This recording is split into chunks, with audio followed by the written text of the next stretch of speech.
السلام علیکم نازنین، آپ دیکھ رہی ہیں ENN نیوز۔ خبریں شامل ہیں وعدہ سے۔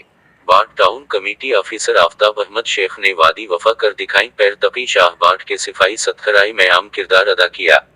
نالیوں کے صفائی ستھرائی گلیوں میں بیشمار گند کچرا اٹھا لیا گیا۔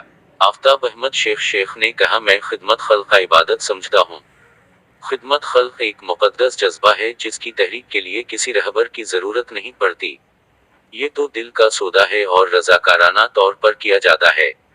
ایک رضاکار دل سے عہد کرتا ہے کہ وہ دکھی انسانیت کی خدمت کے لیے ہر ممکن کوشش کرے گا۔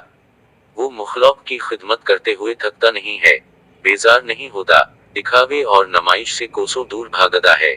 ایسے لوگ دل میں خوف خدا لیے دکھی انسانیت کی خدمت کرتے ہیں اور ایسے لوگوں کی وجہ سے ہی دنیا خوبصورت ہے۔ محتاجوں کے کام آنا، بھوکے کو کھانا کھلانا، اپاہجوں اور یتیموں کی سرپرستی کرنا، یہ وہ نیکیاں ہیں جو امن و آشتی اور انس و الفت کے پھول بکھیرتی ہیں اور دلوں کو تسکین دیتی ہیں۔ رپورٹ محمد قاسم باڈھ۔